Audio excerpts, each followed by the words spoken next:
నాకన్నా నా స్నేహితులే బాగుంటారు. కావాలంటే వాళ్ళని తీసుకెళ్ళండి. చూసావా అత్త, పాపే చెప్తుంది. మనం వేరే పాపని తీసుకెళ్దాం. లేదు, ఆ పాపే నచ్చింది, ఆ పాపనే తీసుకెళ్దాం. ఇదేంటి మా అత్త పట్టుబట్టి ఈ పాపని తీసుకెళ్దామంటుంది? అసలు అత్త మాకు పిల్లలు లేరని సానుభూతితో వచ్చిందా, లేక ఈ పాపని తీసుకెళ్ళడానికి వచ్చిందా? అమ్మా, ఇంత చెప్పిన తర్వాత కూడా మీరు వినకపోతే ఎలా? మీ మంచి కోరి చెప్తున్నాను. మళ్ళీ తీసుకెళ్ళిన తర్వాత మళ్ళీ వెనక్కి తీసుకొచ్చి మాకీ పాప వద్దు, పాప ఆరోగ్యం బాలేదంటే ఏమాత్రం కుదరదు. పాప వద్దని మేమెందుకంటామండి? అయినా మేమెవరిని తీసుకెళ్లాలో ఎవరిని తీసుకెళ్లొద్దో మీరెలా డిసైడ్ చేస్తారు? మేము ఫిక్స్ అయిపోయాం. మేమిక్కడి నుంచి వెళ్తే అదిగో ఆ పాపతోనే వెళ్తాం.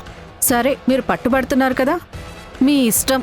మా పై ఆఫీసర్కి మీ డీటెయిల్స్ పంపిస్తాను. పిల్లలు, మీరు లోపలికి పదండి.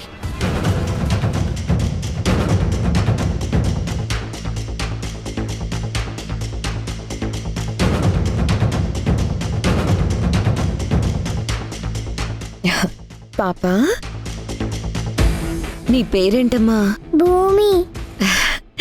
ఇదిగో వీడు సన్ని, అది చిన్ని.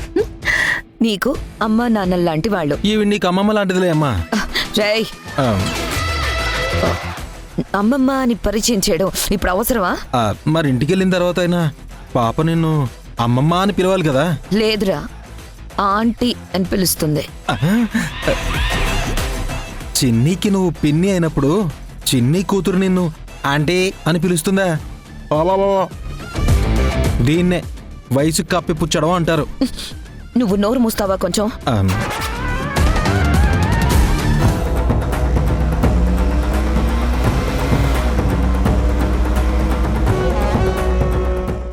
ఇలా రండి మేడం.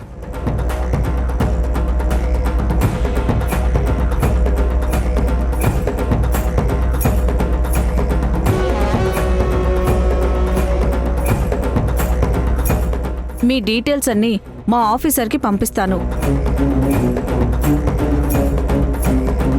కంగారు పడకు, అమ్మకి నేను చెప్తాను. దత్తత తీసుకున్న తల్లిదండ్రుల్లాగా ఈ డాక్యుమెంట్స్ పైన మీరిద్దరూ సంతకం చేయాలి.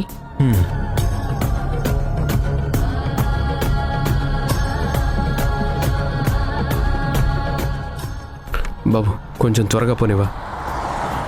మీరు కూడా సైన్ చేయండి మేడం.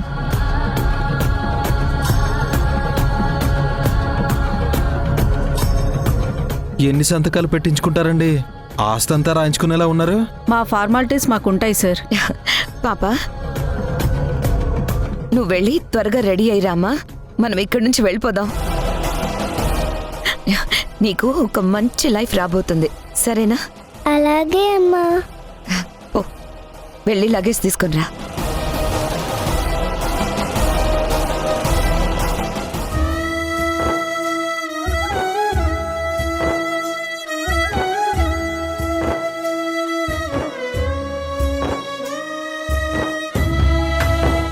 అమ్మా, ఒకసారి వెళ్ళి మళ్ళీ ఇక్కడికి వచ్చాను.